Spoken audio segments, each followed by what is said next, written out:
one of the finest robotics experts. He has participated in many regional and national competitions and won many of them. He was also selected for the robotics contest in Uzbekistan. He is here at Workshop 4.0 to give present. वालेकुम सलाम। नहीं सो रहे मैं देख रहा था आप लोगों ने सब कुछ सुन लिया रोबोट क्या होता है रोबोट के अंदर कंपोनेंट्स क्या लगते हैं सब कुछ सुन लिया लेकिन सो रहे सारे तो पहले तो मुझे ये बता दो कि आप से कौन कौन यहाँ इसलिए मौजूद है कि बात करनी है ज़्यादा हैंड रेस कर दो सीधा या कौन कौन यहाँ इसलिए मौजूद है कि जो अभी इलेक्ट्रिक होने वाला है इवेंट उसमें सीरियसली पार्टिसिपेट करना चाहते हैं रोबोट फर्स्ट टाइम बनाना चाहते हैं यहाँ पे ऐसे ठीक है तो मैं आप लोगों से स्टार्ट करता हूँ। देखो सबसे पहली बात तो ये कि ये जो हो रहा है रोबोटिक्स जो रोबोट वगैरह रखे हैं आपके सामने इसका पर्पस क्या है। आप लोगों ने ये होगा तो सुन लिया होगा सभी लोग सोशल मीडिया वगैरह पे यूनिवर्सिटीज के अंदर मतलब डिग्री की कोई वैल्यू नहीं है आजकल और स्किल सीखो बस मैट्रिक के बाद कोर्स कर लो और जॉब पे लग जाओ। किसने सुनी है सब बातें ये परफेक्ट अपने बैकड्रॉप को ना वो कर रहा है कह दो भाई ऑलरेडी कौन कहता है सब कहते हैं। अच्छा सनी जी कहता है और देखो बात ये है कि ये जो सब कुछ हो रहा है क्या है अगर यूनिवर्सिटी में स्किल्स नहीं सिखाई जाती है तो ये जो आप यहाँ बैठे हैं सुबह और आप लोग हैंड रेस कर रहे हैं कुछ बनाना चाह रहे हैं आप लोग और भैया आपके सामने रोबोट रखे हुए हैं सारे रोबोट है लेकिन आप ही यूनिवर्सिटी के रोबोट हैं इसके अलावा भी होते हैं फिर अभी तो बनाना स्टार्ट कर रहे हो ज़्यादातर जो कई दफ़ा बना रहे हो अपनी यूनिवर्सिटी के अंदर ही देखोगे फिर यहाँ से बाहर जाके भी देखोगे कि और लोग क्या बना रहे हैं फिर गोल रखोगे इंटरनेशनल जाके भी देखोगे कि बाहर वाले क्या बना रहे हैं तो ये सब चीज़ें और क्या है यही तो वो चीज़ है जो कि आपकी यूनिवर्सिटी लैक करती है उसको कवर करने की कोशिश कर रहे हैं ज़्यादा आपकी सोसाइटी के मेंबर्स उनकी भी रोज़ है कि ये बेचारे से खर्चा नहीं आता है तो बड़ा नहीं कर पाते है ना ये बात।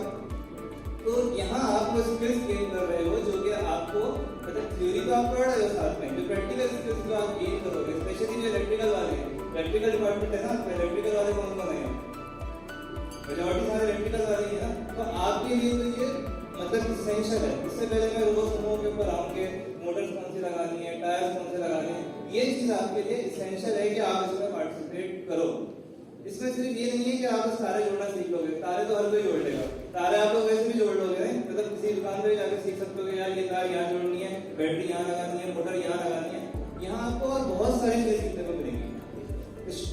एक फ्लो से शुरू करते हैं। उन्होंने बताया कि आप एक रोबोट बनाते हो तो पहले इसका डिज़ाइन को नेट पर स्टडी करते हो उसके बाद क्या करोगे आपने एक डिजाइन सोच लिया तो अगला स्टेप क्या करोगे कोई भी बंदा यार कोई तो हाँ बताओ पेपर वर्क करोगे चलो वो भी कर लिया फिर कंपोनेंट हाँ कहाँ से हमारी हाँ देखो कंपोनेंट्स जब लेने जाओगे तो जाओगे मार्केट पहली दफा जाओगे ना आपको दूसरी तीसरी प्राइस में लेंगे वही कंपोनेंट्स सही है दूसरी दफा जाओगे थोड़ा और बेहतर लोगे तीसरी दफा जाओगे आपको पता होगा कि कोऑपरेटिव में कौन से भाई है जिनसे ये सामान मिलता है सर से ये यूनिवर्सिटी में कहाँ सामान मिलेगा यहाँ से कहाँ सामान मिलेगा और अगर आपको फील्ड में रहना है आपके सजेशन आपके फील्ड में रहना है तो ये चीज़ें आपके मेन काम आएंगी। आपको एटलीस्ट ये तो पता हो कि कंपोनेंट कहाँ मिलते हैं फिर कंपोनेंट्स ले लिए अब आप उनको जोड़ना शुरू करोगे मस्ते मसाइल आएंगे उसके बाद आप जो है फिर दोबारा जाओगे कोई चीज़ जल्दी फिर तीसरी दफा जाओगे फिर एक आपके अंडर प्रेशर काम करोगे आप एक डेडलाइन के अंदर आपने प्रोजेक्ट बनाना है सेमेस्टर प्रोजेक्ट वगैरह आप लोग बनाते हो FYP भी हो गया चलो इसमें आपका गोल क्या होता है सेमेस्टर प्रोजेक्ट का गोल क्या होता है मार्क्स लेना मार्क्स देने मार्क्स देना आपने क्या करना है कि यार जब तक वो जिस टाइम प्रेजेंटेशन है उस टाइम बस वो दिखने में चल जाए। कंपटीशन में ये नहीं होगा कंपटीशन में आपका गोल होता है कि आपने ओपोनेंट से बेहतर बनाना है और वो आप तब तक करते रहोगे जब तक आप उससे बेहतर नहीं बना लोगे। तो आप क्या करोगे अगर उसको प्रोग्राम किया हुआ उसको मजीद बेहतर प्रोग्राम करोगे हार्डवेयर वाला एस्पेक्ट भी आ गया सामान भी लिया जोड़ा भी वो तो सब कर लेंगे। अगर 50-60 का आपका बैच है तो 50-60 स्टूडेंट्स के बैच में से आप हार्डली कह सकते हो 2, 3, 5 होंगे जिनको सही से प्रोग्राम करना आता हो ऐसे ही है ऐसा वो प्रोग्राम करना आप नहीं सीखोगे उसको मतलब एक वो नहीं कि नेट से कोड उठा के डाल दिया उसको बेहतर बनाना है और बेहतर बनाना है क्या लॉजिक है उसके पीछे तो वो प्रोग्राम करोगे आप आपकी नेटवर्किंग बनेगी। आज आप वेरिए में पार्टिसिपेट कर रहे हो कल आप जब यहाँ से पार्टिसिपेट करके किसी दूसरी यूनिवर्सिटी में जाओगे सर सैयद में इवेंट हो रहा है दाऊद में इवेंट हो रहा है फिर कराची से बाहर जाओगे NERC हो रहा है जून जुलाई में वहाँ की सोसाइटी से आप कॉन्टेक्ट करोगे उनसे आप रजिस्ट्रेशन भी करवाओगे वहाँ पे आप जब भी पार्टिसिपेट करोगे उनसे आप कॉन्टेक्ट करोगे आपके ग्रेजुएशन भी आपके वही कॉन्टेक्ट काम आएंगे ठीक है। उन सब के बाद चलो हार्डवेयर भी सीख लिया सॉफ्टवेयर भी सीख लिया टीम वर्क भी आ गया नेटवर्किंग भी बन गई सबसे इम्पोर्टेंट चीज बताऊं, मजा आएगा। जो यूनिवर्सिटी में आप एंजॉय करोगे ना इस चीज के अंदर, वो आप कहीं नहीं कर पाओगे। आपके सामने जो स्टूडेंट्स बैठे हैं, पिछले भी कुछ इवेंट्स में पार्टिसिपेट कर चुके मेरे साथ, आपके सामने मौजूद है, रिकॉर्ड होल्डर है, world record holder Nishant Sarwar आपकी यूनिवर्सिटी के। इनसे पूछो ये ग्रेजुएट हो चुके हैं, ये ग्रेजुएट हो चुके हैं, आज की क्या जरूरत है, मुझे क्या जरूरत है कि मैं किसी यूनिवर्सिटी जाके पार्टिसिपेट करूं।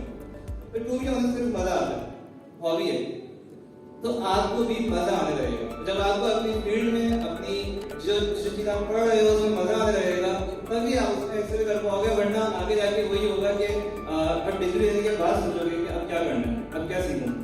तो ये आपने नहीं करना, और ये चीजें आपके लिए इतनी इंपॉर्टेंट है। मजा भी आएगा, सीखोगे भी इसके अंदर। ठीक है भाई, तो अब शायद थोड़ा बहुत टेंशन आप लोगों की जानते हैं, पीछे वाला भी खड़ा हो गया बैठे हुए थे। तो अब जो है क्या कहते हैं, आ जाता है रोबोसोमो पे। ये किसने निकाली है पिक्चर्स? ऐसा नहीं होता रोबोसोमो, ऐसा होते हैं। ठीक है, तो रोबोसोमो क्या है, जिस जो रेंटमा की थीम है, जो कि मुझे आपको एक्सप्लेन करनी है, ऐसी थीम है जिसमें आपको ऑब्जेक्टिव ये होता है, दो रोबोट्स होते हैं एट अ टाइम अरीना में। जैसे लेट्स सपोज ये भी अरीना है, इसमें दो रोबोट्स रखे जाते हैं अपोजिट साइड पे, और उनको ऑब्जेक्टिव ये होता है कि उन्होंने एक दूसरे को ड्रैग करके बाहर ड्रैग आउट करना है। तो सबसे इंपॉर्टेंट चीज क्या होगी ऐसे रोबोट में जिसमें ओपोनेंट को ड्रैग करके बाहर फेंकना? सबसे इंपॉर्टेंट चीज क्या होगी, कौन बताएगा? स्पीड कौन है?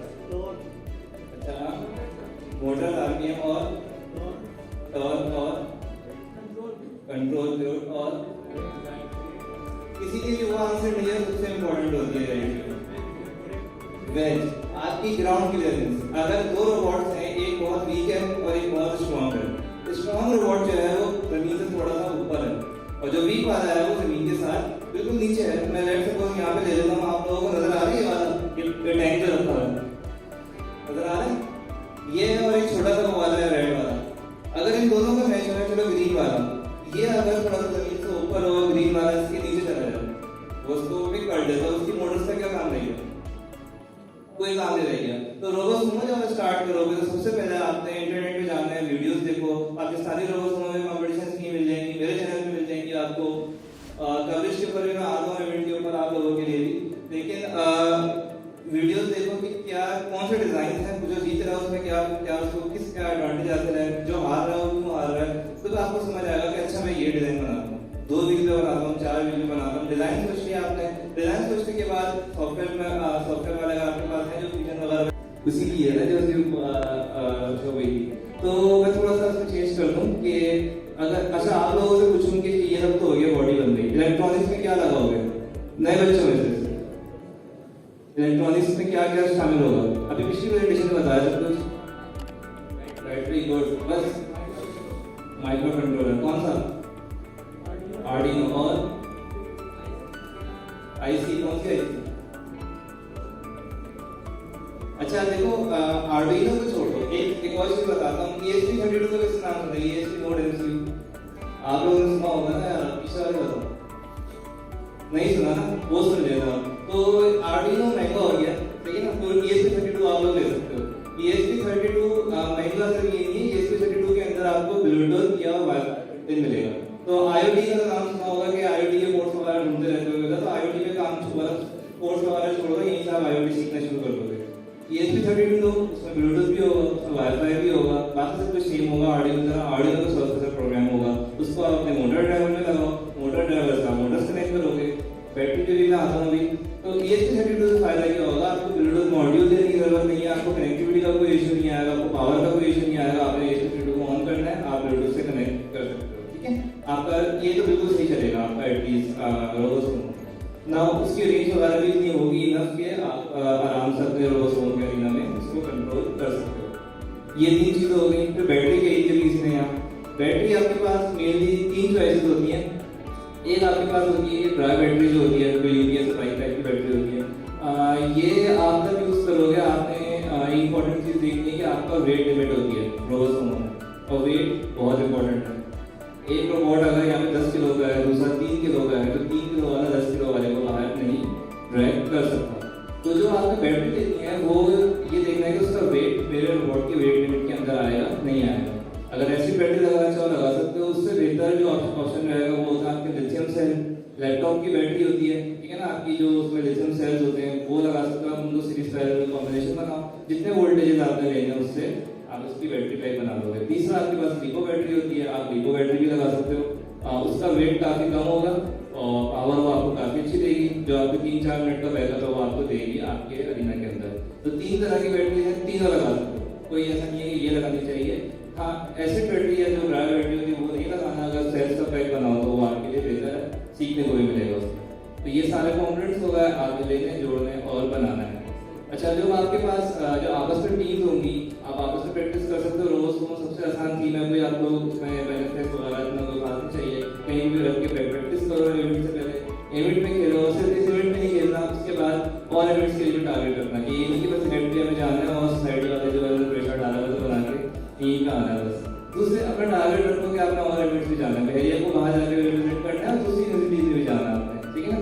टारगेट रखो इंटरनेशनल जाना है आपने, उनको देख के बनाओ, वो ऑटोनमस होते हैं। ऑटोनमस मतलब है कि आप उस पर रिमोटली कंट्रोल नहीं कर रहे होते, वो समझ होते हैं एक्चुअली ऑटोनमस होते हैं। और रोज में पाकिस्तान में इंट्रोड्यूस जो करवाया था वो मैं तो नहीं कहूँगा, मेरी टीम थी जो 2016 के अंदर दाऊद यूनिवर्सिटी में हुआ था DORC, तो फर्स्ट टाइम हमने इंट्रोड्यूस कराया था वो ऑटोनमस ही था।